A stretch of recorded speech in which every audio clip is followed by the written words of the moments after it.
नमस्कार मुलांनो, आज आपण इयत्ता चौथी RTS पेपर समजून घेणार आहोत। तो तुम्ही काळजीपूर्वक पहा। प्रश्न क्रमांक 1 बघा।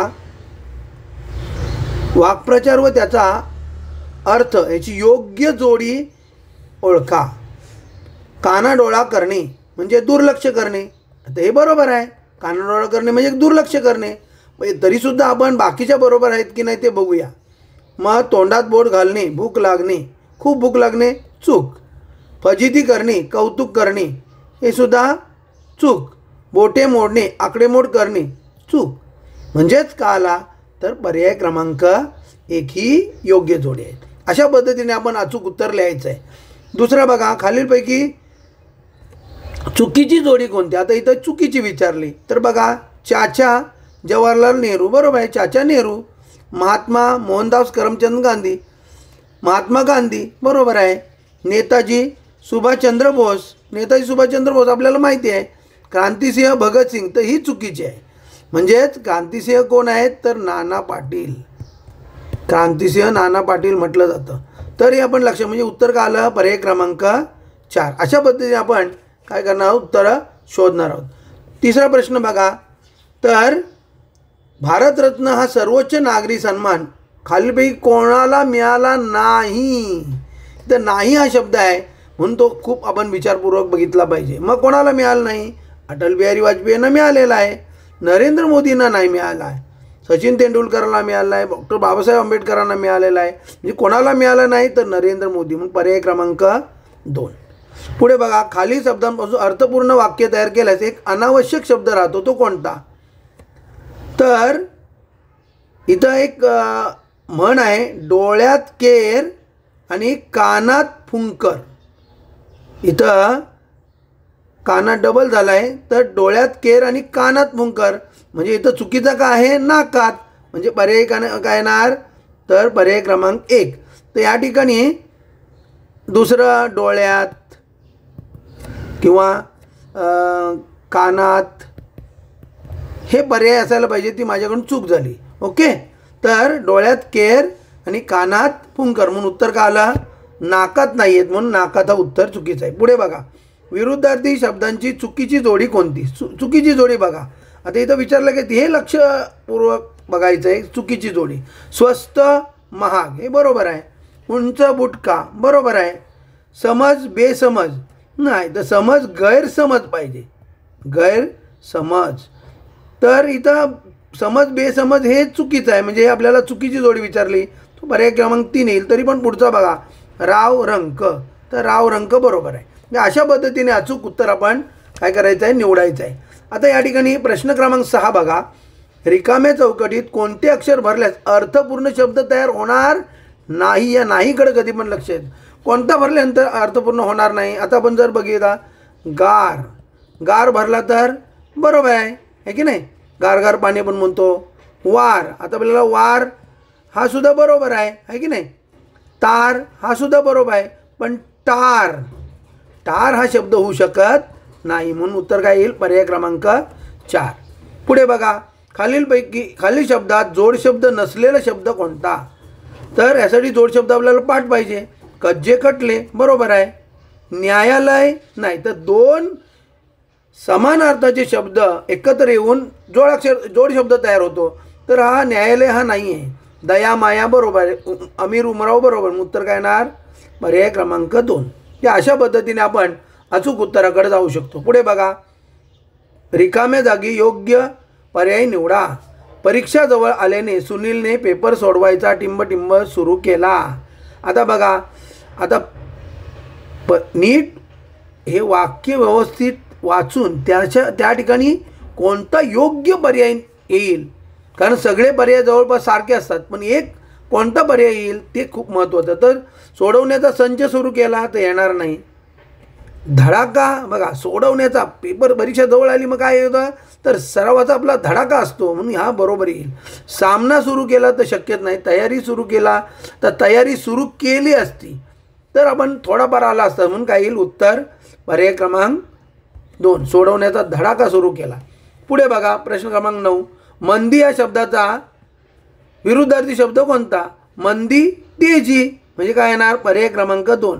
संधी येणार नाही, बुंदी येणार नाही, लाट येणार नाही, तर उत्तर काय येणार? पर्याय क्रमांक 2. पुढे बघा, टेबल या शब्दासाठी योग्य मराठी शब्द कोणता? टेबलसाठी कोणता येईल? चारपाई येईल का? नाही. खुर्ची येईल का? नाही. केबल येईल का? नाही. तर मेज. त्याला मराठीमध्ये शब्द काय? टेबलला मेज आहे. आता पुढे बघा, प्रश्न क्रमांक 11. रिकाम्या चौकटीत कोणते अक्षर ठेवल्यास दोन्ही शब्द अर्थपूर्ण होतील? दोन्ही शब्द अर्थपूर्ण झाले पाहिजे. मग आपण इथं प ठेवला तर काय येणार? साग प आहे का? नाही येणार. व घेतला तर साग व आहे का? नाही येणार. सागर घेतला तर बरोबर आहे का? सागर गाजर. मग काय येईल? उत्तर पर्याय क्रमांक 3. तो येणार नाही. तर पुढे बघा, खालील शब्दात समानार्थी शब्द लक्षात घ्या. हे जे मी दिलेले आहेत हा काळजीपूर्वक पुन्हा पुन्हा व्हिडिओ बघा, कारण का ह्यामध्ये तुम्हाला जसा पेपर असेल जो 20 तारखेचा तसाचा तसा ह्यामध्ये प्रश्नांची निर्मिती केलेली आहे. आता या ठिकाणी समानार्थी शब्दांच्या किती जोड्या आहेत तर ते बघूया. हात म्हणजे डोळा नाही, पाय नाही, राजा नाही, वारा नाही, कर. बघा, हात म्हणजेच कर, एक झाली. डोळा, आता डोळा म्हणजे काय? पाय, राजा, वारा, वादळ, भूप, राणी, समीर, नयन. डोळा म्हणजे नयन. बघा, डोळा म्हणजे काय? तर नयन, म्हणजे 2 झाले. पाय, पाय, राजा, वारा, वादळ, भूप, राणी, समीर, म्हणजे पायाला समानार्थी शब्द नाही आहे. राजा, राजा, वारा, वादळ, भूप. राजा म्हणजे भूप, राजा म्हणजे काय? भूप आहे की नाही? म्हणजे झाले किती? 3 झाल्या. पुढे वारा, वारा, वादळ, राणी, समीर. वारा वादळ नाही, तर वारा म्हणजेच समीर. वारा म्हणजेच काय? तर समीर. म्हणजे किती झाल्या? 4. म्हणून काय येईल? पर्याय क्रमांक 4. अशा पद्धतीने काढायचं. आता पूर्वी कधी घडले नाही असे या शब्दसमूहाबद्दल एक शब्द थोडं. पूर्वी कधी घडलं नाही असं म्हणजे काय? अभूतपूर्व. हे आपल्याला पाठच पाहिजे. शब्दसमूहाबद्दल एक शब्द आपल्याला पाठ पाहिजे. तर पूर्वी कधी घडले नाही असे म्हणजे काय? अभूतपूर्व. पर्याय क्रमांक 2. पुढे बघा, प्रश्न क्रमांक 14. खालील वाक्यात अधोरेखित शब्दासाठी योग्य अलंकारिक शब्द निवडा. तर बघा, बैल मानेवरील उंचवट्यामुळे छान दिसतो. हा मानेवरील उंचवट्याला काय म्हणतात? खांदा म्हणतात का? नाही. बशिंग म्हणतात का? नाही. शिंग म्हणतात का? नाही. तर वशिंड. तर जे मानेवरील, बैलाच्या मानेवर जो उंचवटा असतो ना त्याला वशिंड म्हणतात. मृत्यूवर विजय मिळवणारा या अर्थाचा अलंकारिक शब्द कोणता? मृत्यूवर विजय मिळवणाऱ्याला म्हणतात मृत्युंजय. अमर नाही म्हणत, ज्याला मरण नाही असा तो अमर. मृत्यूवीर नाही, स्वर्गवासी नाही, तर काय येणार? पर्याय क्रमांक 1. पुढे बघा, आता आपण गणित पाहूया. तर गणितासाठी आपल्याला काही गोष्टी पाठ पाहिजेत. तर ते आता ह्याच्या बाबतीत जर लक्षात घ्या, 1 सेंटीमीटर बरोबर 10 मिलीमीटर लक्षात घेऊया. तसंच 1 मीटर बरोबर 100 सेंटीमीटर. 1 किलोमीटर बरोबर 1000 मीटर. हे जे आहे ना आपण लक्षात असलं पाहिजे. तर त्याचाच उपयोग इथं आहे बघा. आता विचारलंय काय? अचूक पर्याय निवडा. तर 1 सेंटीमीटर बरोबर 100 मीटर येईल का? चूक. आपण पाहिलं 1 सेंटीमीटर बरोबर किती? तर 10 मिलीमीटर येणार. मीटर तर नाही, चुकीचंच आहे सगळं. तर 1 सेंटीमीटर बरोबर 10 मिलीमीटर हे चुकीचं आहे. आपल्याला अचूक विचारलं. 1 मीटर बरोबर 10 सेंटीमीटर, तर 1 मीटर बरोबर 100 सेंटीमीटर. तर हे पण चूक आहे. 1 किलोमीटर बरोबर 1000 मीटर, ते हे बरोबर आहे. 1 किलोमीटर बरोबर 1000 मीटर. 100 मिलीमीटर बरोबर 1 सेंटीमीटर, तर नाही, तर हे चुकीचं आहे की नाही? तर 100 म्हणजे 10 सेंटीमीटर असं येईल. पुढे बघा, प्रश्न क्रमांक 17. 1 ते 50 मधील किती संख्यांना फक्त 2 विभाजक असतात? तर ह्या शब्द आहे ते खूप महत्त्वाचं आहे. तर कोणत्या संख्या? ज्या मूळ संख्या असतात त्या मूळ संख्यांना फक्त 2च विभाजक असतात. एक आणि तीच संख्या लक्षात घ्या. म्हणजे तिचा प्रत्येक म्हणजे जी मूळ संख्या आहे तिचा सर्वात लहान विभाजक 1 आणि सर्वात मोठा विभाजक तीच संख्या, तर तिला 2च विभाजक असतात. म्हणजे कोणत्या संख्येला? मूळ संख्येला. मग आता 1 ते 50 मध्ये मूळ संख्या किती आहेत आपल्याला माहिती आहे. किती आहेत? 15. 1 ते 50 मध्ये मूळ संख्या किती आहेत? 15. आणि 1 ते 100 मध्ये 25. म्हणून उत्तर किती आलं? आपोआपच 15. पुढे बघा, 40चे एकूण विभाजक किती? तर आपल्याला विभाजक काढावे लागतील. तर विभाजक कसे काढायचे तुम्हाला सांगतो बा. तर त्याला 1 ने 40ला भाग जातो. यासाठी कसोट्यांचा उपयोग आहे. 1 ने प्रत्येक संख्येला जातो, म्हणून प्रत्येक संख्येचा सर्वात लहान विभाजक 1 आणि सर्वात मोठा तीच संख्या. 2 ने भाग जातो, मग 20 दुने 40. त्यानंतर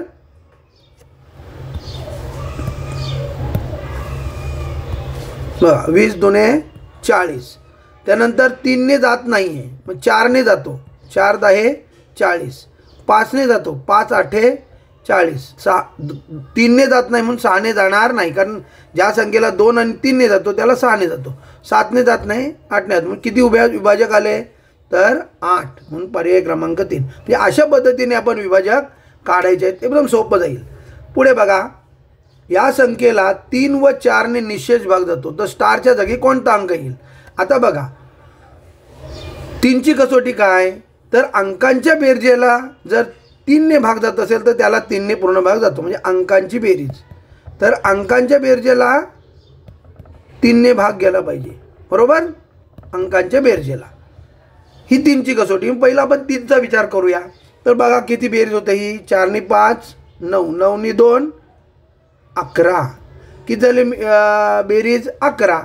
मग 11ला आता 11 मध्ये किती मिळवला की त्याला 3 ने भाग, तर 8 मिळवले तर 19 होईल, त्याच्यामुळे तो येणारच नाही. 5 मिळवले तर 16 होईल, आहे की नाही? तर ते सुद्धा येणार नाही.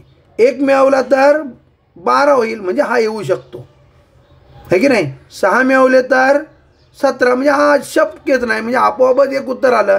तर आता या ठिकाणी 1 भरला तर बघा, तर एकूण बेरीज झाली 12. आणि 4ची कसोटी काय? तर एकक व दशक स्थानापासून बनलेल्या संख्येला जर 4 ने भाग जात असेल, हे की नाही, तर त्याला त्या संख्येला 4 ने भाग जातो. कळलं? मग बघा, एकक आणि दशक स्थानापासून कोणती संख्या तयार झाली? 12. मग 12ला 4 ने जातो, म्हणून काय येईल? उत्तर पर्याय क्रमांक 3. अशा पद्धतीने सोडवायचं आहे. तर पुढे बघा, यासाठी कसोट्या 8 पाहिजेत. आताच आपण कसोटी पाहिली की 4 ने निशेष भाग जातो या संख्येला, तर या ठिकाणी कोणता अंक येईल? तर या ठिकाणी एकच, काय? एकक व दशक स्थानापासून बनलेली संख्या. आता आपण आता या ठिकाणी काय विचारलं बघा, 4 ने भाग जातो, या ठिकाणी खाली कोणता पर्याय योग्य ठरणार नाही, म्हणून नीट वाचलं पाहिजे. कोणता शब्द योग्य, म्हणजे कोणता पर्याय योग्य ठरणार नाही? तर आता आपण बघा, आता 1 जर घेतला तर 16 होणार, तर 16ला 4 ने भाग जातो. 3 घेतला तर 36, 36ला सुद्धा 4 9 36 भाग जातो. 7 घेतला तर 76, तर 4 1 4 आणि 4 9 36, मग ह्याला सुद्धा जातो. 2 घेतला तर 26, तर 26ला मात्र जात नाही. मग काय येईल? कोणता पर्याय योग्य ठरणार नाही? तर पर्याय क्रमांक 4. पुढे बघा, 29 या संख्येचा सर्वात लहान विभाजक व सर्वात मोठा विभाजक यातील फरक किती? आता मागाशीच आपण पाहिलं, सर्वात लहान विभाजक हा 1 आणि सर्वात मोठा विभाजक तीच संख्या. मग यातला फरक म्हणजे वजाबाकी. किती आला? 28. पर्याय क्रमांक 2. किती सोपं आहे बघा. आता या ठिकाणी 86च्या सर्व विभाजकांची बेरीज किती? तर आपण विभाजक काढायचे मागासारखं, 1 आणि 86. 2 ने भाग जातो, 43 2 86. 3 ने जात नाही, 4 ने सुद्धा जात नाही, 5 ने नाही, 6 ने नाही, 7 ने नाही, 8 ने नाही, 9 ने नाही, 10 ने नाही, म्हणजे एवढेच आहेत. मग आता यांची बेरीज आपण करून बघूया. हे 2 ने 1 3 ह्याच्यात मिळवू असं. 6 आणि 6 12, हाचाला 1 13. किती उत्तर आलं? 132. पर्याय क्रमांक 3. म्हणजे अशा पद्धतीने विभाजक काढायचे आणि त्यांची बेरीज करायची. पुढे बघा, या संख्येला 3 ने निशेष भाग जातो, तर स्टारच्या जागी मोठ्यात मोठा अंक कोणता येईल? आता मोठ्यात मोठा विचारलं आहे, मग पहिला आपण मोठा अंक कोणता? 9. मग 9 टाका. मग किती बेरीज होईल? 2 नी 9 11, 11 नी 9 20, 25. मग 25ला जातो का 3 ने? नाही. मग हा पर्याय चूक. आता 8 घेऊया. 8 घेतलं तर किती होणार बघा? 8 जर घेतला आपण तर किती होतो बघा? 2 नी 8 10, 10 नी 9 19, 19 नी 9 24, 19 नी 9 24. मग 24 हा 3च्या पाड्यात आहे, म्हणून उत्तर काय आलं? पर्याय क्रमांक 4. आता पुढे बघा प्रश्न क्रमांक 25. 3.5 मीटर बरोबर किती सेंटीमीटर? आता बघा आपण मगाशीच पाहिलं 1 मीटर बरोबर 100 सेंटीमीटर. मग 3.5 म्हणजे 3 आणि अर्धा. मग 3 मीटर बरोबर किती? 300. आणि अर्धा मीटर बरोबर 50. म्हणजे किती आले? 350 मीटर सेंटीमीटर. मग किती उत्तर आलं? पर्याय क्रमांक 1. अशा पद्धतीने काढायचं. पुढे बघा 5 मीटर 2 सेंटीमीटर. आता 5 मीटर म्हणजे आता आपल्याला माहीत झालं 500 सेंटीमीटर. 5 मीटर बरोबर 500 सेंटीमीटर आणि हे 2 सेंटीमीटर. मग किती झाले? 502 सेंटीमीटर. पर्याय क्रमांक 3. म्हणजे अशा पद्धतीने आपण सहजरित्या काढू शकतो. पुढे बघा 6 किलोग्रॅम बरोबर किती ग्रॅम? तर 1 किलोग्रॅम बरोबर 1000 ग्रॅम. मग 6 किलोग्रॅम बरोबर 6000 ग्रॅम. किती सोपं आहे ना? 6 किलोग्रॅम बरोबर 6000 ग्रॅम. पर्याय क्रमांक 3. एवढं सोपं आहे. आणि या पेपरमध्ये अशाच प्रकारचे सोपे प्रश्न विचारले जाणार आहेत. म्हणून मी जे हा व्हिडिओ तुम्हाला पाठवत आहे हा पुन्हा पुन्हा काळजीपूर्वक पहा आणि जे जे पाठांतर आवश्यक आहे ते पाठांतर करा. आता या ठिकाणी दिले बघा 8500 मिलीलिटर बरोबर किती लिटर? तर आपल्याला एक गोष्ट इथं माहिती आहे की 1 लिटर बरोबर 1000 मिलीलिटर. 1 लिटर बरोबर 1000 मिलीलिटर. मग 8 लिटर बरोबर 8000 आणि अर्धा लिटर बरोबर 500. म्हणजे 8500 म्हणजे काय? 8 आणि अर्धा. 8 आणि अर्धा म्हणजेच 8.5. किती येणार उत्तर? 8.5 लिटर. म्हणजे असं सहजरित्या आपण केलं तर आपल्याला सर्व सोपं जाईल. पुढे बघा 1 लिटर माप भरण्यासाठी खालीलपैकी कोणते माप योग्य नाही सांगितलं आहे? तर 1 लिटर म्हणजेच किती? तर 1000 मिलीलिटर. मग 1000 कोणाचा गुणाकार येतो बघा? तर 100 गुणिले 10 1000. पण आपल्याला काय विचारलं? योग्य नाही. तर हा योग्य आहे. 500 गुणिले 2 1000 हा पण बरोबर आहे. 25 गुणिले 40 तर बघा 0 25 चौक 100 हा पण योग्य आहे. 300 गुणिले 20 तर 6000 तर हे चूक आहे. म्हणून काय येईल? पर्याय क्रमांक 4. म्हणजे अशा पद्धतीने सहजरित्या आपण जर नीट केलं तर सोपं जाऊ शकतं. अशीच प्रश्न तुम्हाला येणार आहेत. म्हणून हा व्हिडिओ विचारपूर्वक सोडवा. वस्तुमान मोजण्याचे प्रमाणित एकक कोणते?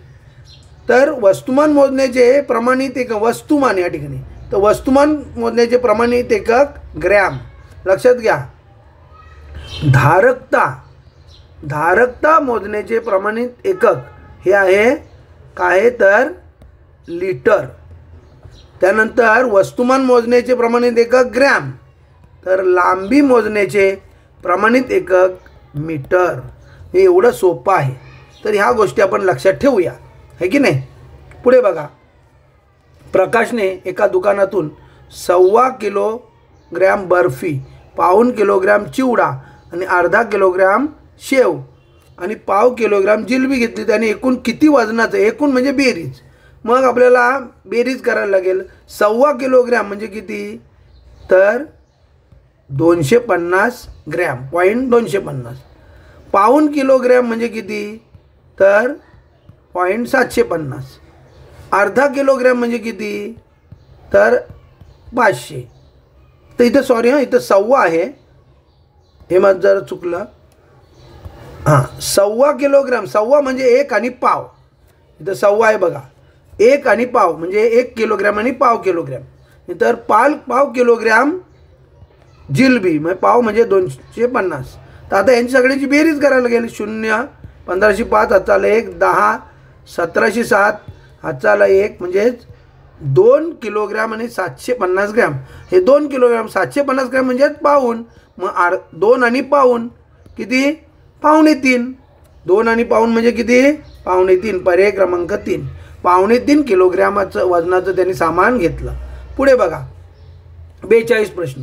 एक रिक्षा एका तासात 40 किलोमीटर अंतर कापते, तर पाऊण तासात किती मीटर अंतर कापेल? बघा, तर लक्षात घ्या, इथं या ठिकाणी नीट समजून घेतलं पाहिजे की 1 तासामध्ये किती?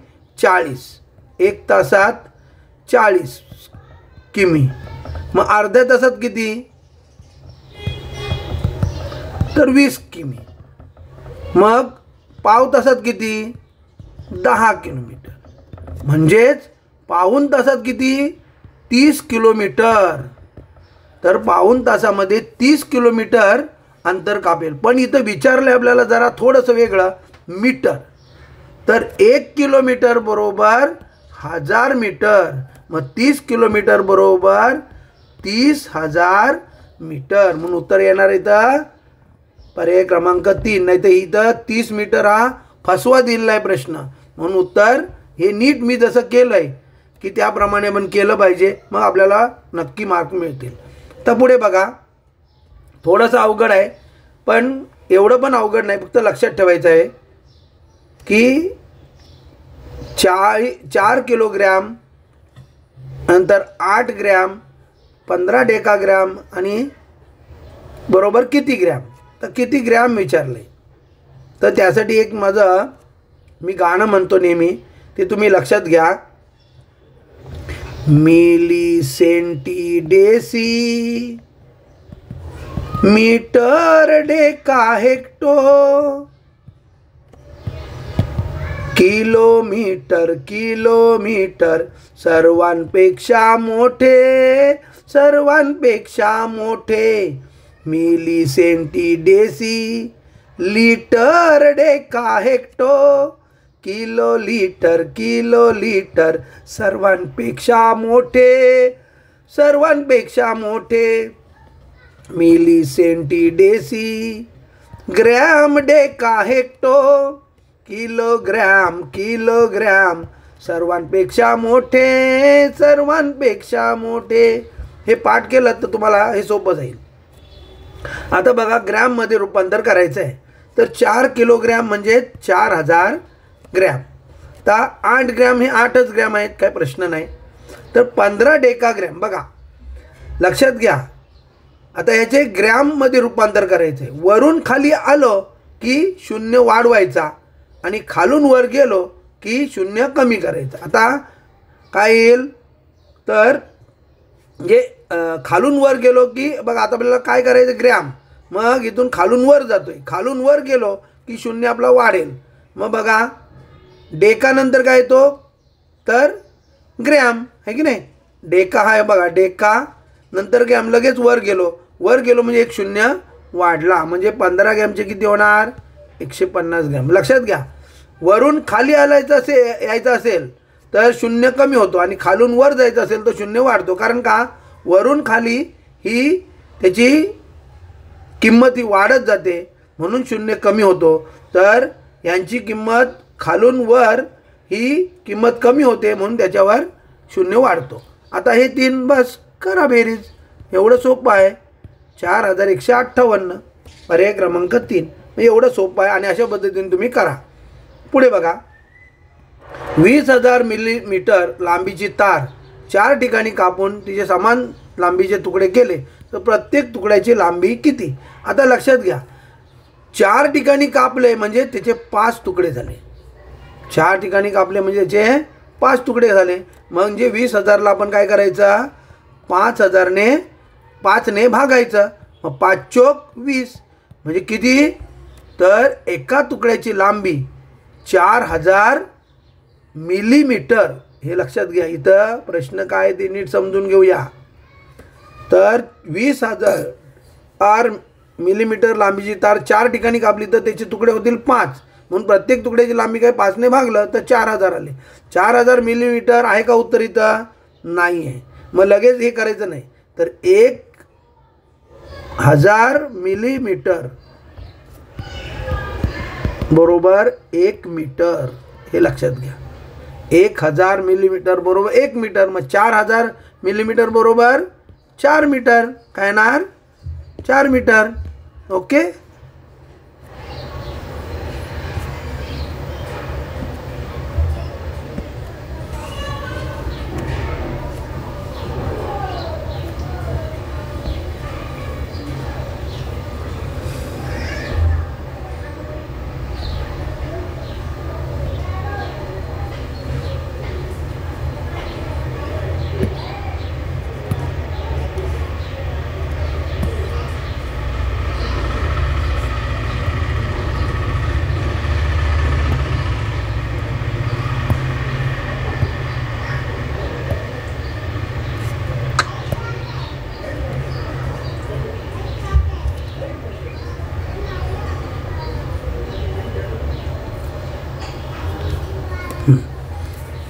तर येणार काय?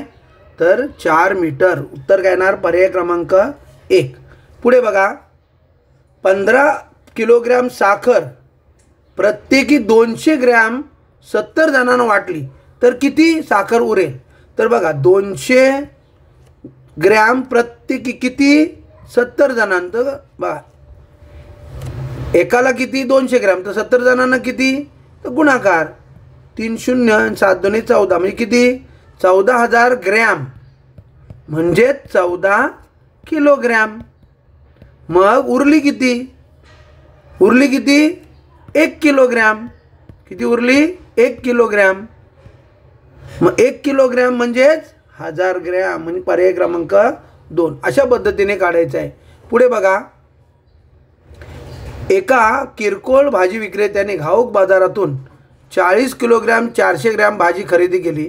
त्यापैकी 12 किलोग्रॅम 500 ग्रॅम बटाटे, 13 किलोग्रॅम 300 ग्रॅम वाटाणे शेंगा आणि उरलेले कांदे घेतले. तर कांद्यांचं वजन किती होतं? तर पहिलं काय? ही एकूण आहे. मग पहिली ह्यांची दोघांची बेरीज करायची आणि मग ते ह्याच्यातून वजा करायचं. तर आपण बेरीज करूया. 12 किलोग्रॅम 500 ग्रॅम आणि 13 किलोग्रॅम 300 ग्रॅम किती झाले बघा? तर 25 किलोग्रॅम 800 ग्रॅम. मग हे 40 किलोग्रॅम 400 ग्रॅममधून काय करायचं? वजा करायचं. बघा वजा करूया आपण. तर 400मधून 800 जाणार नाही म्हणून ह्याच्यातून 1 वजा कर. 1 किलोग्रॅम घ्यायचं. 1 किलोग्रॅम म्हणजेच काय? तर 1000 ग्रॅम. 1 किलोग्रॅम म्हणजे 1000 ग्रॅम. मग 400 नाही 1000 1400. आता बघा 0 गेला 0, 14तून 8 गेले 6, 9तून 5 गेले 4, 3तून 2 गेले 1 म्हणजे 14 किलोग्रॅम 600 ग्रॅम. तर उत्तर किती आलं बा? पर्याय क्रमांक 3. 14 किलोग्रॅम 600 ग्रॅम. हे अशा पद्धतीने आपण सोडवायचं आहे. इथं तसंच गणित आहे बघा. 9 मीटर दोरी लांबीच्या दोरीतून 4 मीटर 5 सेंटीमीटर दोर वापरला तर उरलेल्या दोरीची लांबी किती? तर 9 मीटर आणि हे सेंटीमीटर बरोबर. त्याच्यातून वापरला किती? 4 मीटर आणि 5 सेंटीमीटर. बा 5 सेंटीमीटर म्हणजे 0.5 हे आपल्याला लिहिता आलं पाहिजे. मग आता ह्याच्यातून वजा होणार नाही. मग 1 मीटर बरोबर किती? 100 सेंटीमीटर. मग 100 घेतला.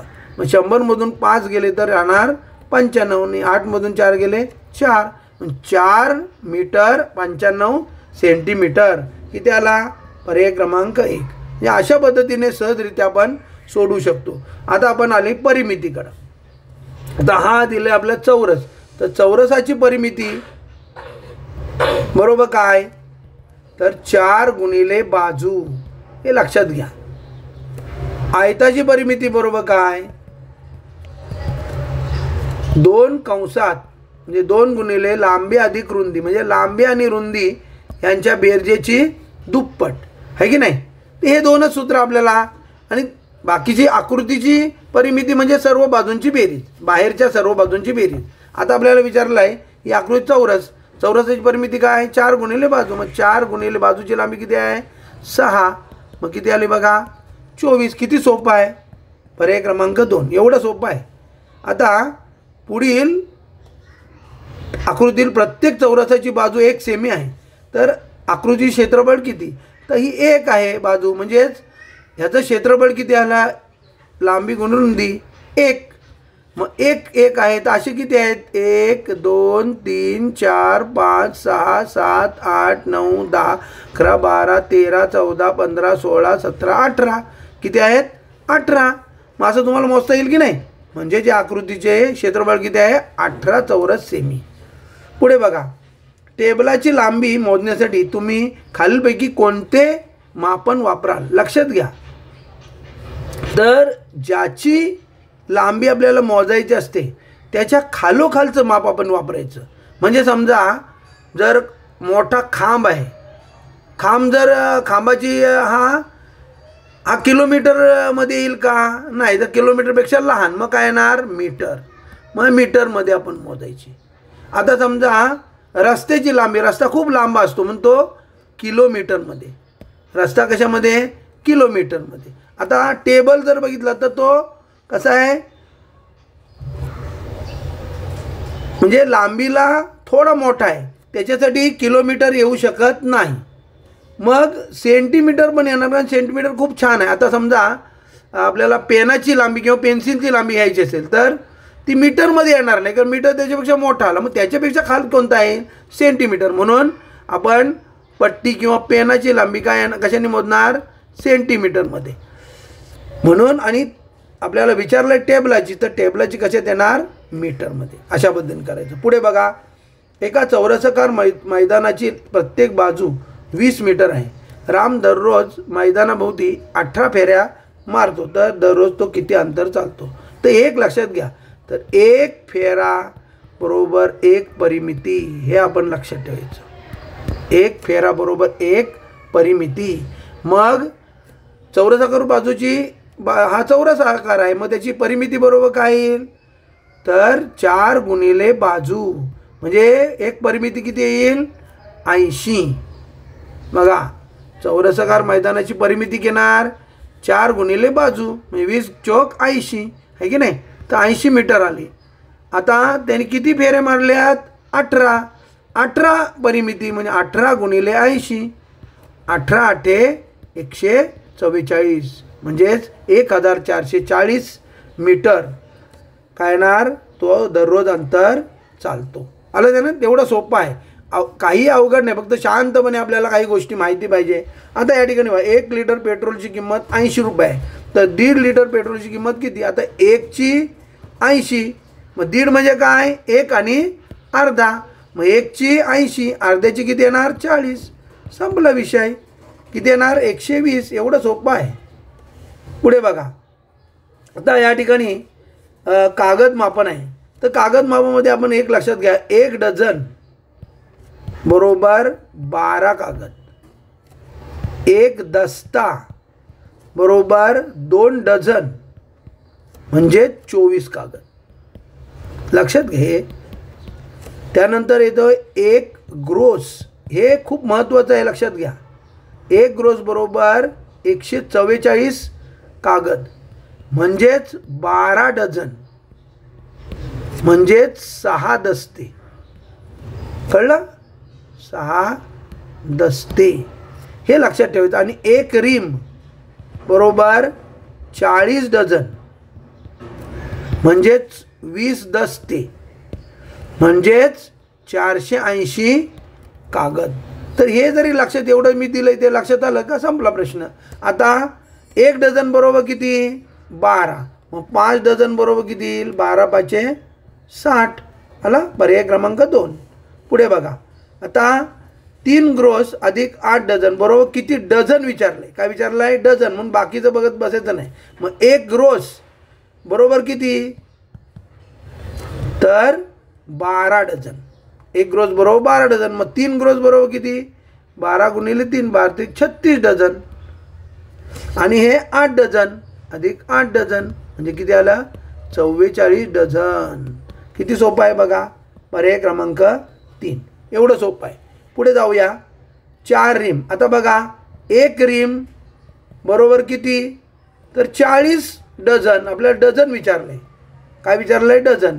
मग 4 रिम, मग 4 रिम गुणिले 40, 4 चोक 16, 160 डझन. किती? 160 डझन. पर्याय क्रमांक 3.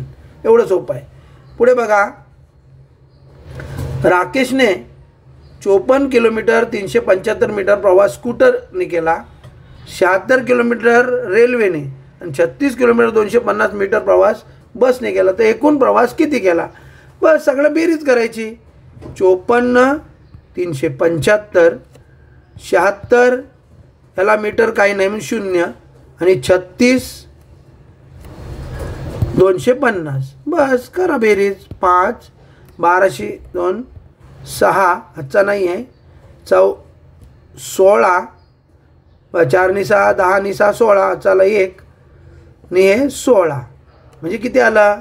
166 किलोमीटर 625 मीटर. म्हणजे उत्तर किती आलं? पर्याय क्रमांक 1. एवढं सोपं आहे बघा. अशा पद्धतीने आपल्याला हे सोडवायचं असतं. आता इथं बघा, आयताची लांबी 25 सेंटीमीटर आणि रुंदी 20 सेंटीमीटर आहे, तर त्याचे क्षेत्रफळ किती? तर आपल्याला इथं दोनच क्षेत्रफळाची सूत्र माहिती आहेत की आयताचं क्षेत्रफळ बरोबर लांबी गुणिले रुंदी. बस एवढंच आपण लक्षात ठेवायचं. आयताचं क्षेत्रफळ बरोबर काय? लांबी गुणिले रुंदी. मग लांबी किती आहे? 25, रुंदी किती आहे? 20. मग 25 गुणिले 20, 25 दुनी 50, 500 चौरस सेमी. आहे ना सोपं? पर्याय क्रमांक 4. आता शेवटचं बघा, चौरस क्षेत्रफळ 576 सेंटीमीटर आहे, तर परिमिती किती? तर चौरसाचं क्षेत्रफळ बरोबर काय? चौरसाचे क्षेत्रफळ बरोबर काय? तर बाजूचा वर्ग. काय? बाजूचा. मग हा कशाचा वर्ग आहे? तर 24चा वर्ग आहे. बरोबर? म्हणजेच चौरसाची बाजू काय येईल? तर 24. मग चौरसाची बाजू 24, तर मग परिमिती किती? 4 गुणिले बाजू, 4 गुणिले 24, 24 चोक 96. म्हणजे काय आलं उत्तर? पर्याय क्रमांक 2. काय? पर्याय क्रमांक 2. अशा पद्धतीने हा पेपर तुम्ही हा व्हिडिओ नीट समजून घ्या, कारण का असे प्रश्न तुम्हाला या पेपरमध्ये विचारले जाणार आहेत आणि ते तुम्हाला काय देईल? एकदम सोपे जातील. धन्यवाद, धन्यवाद, धन्यवाद.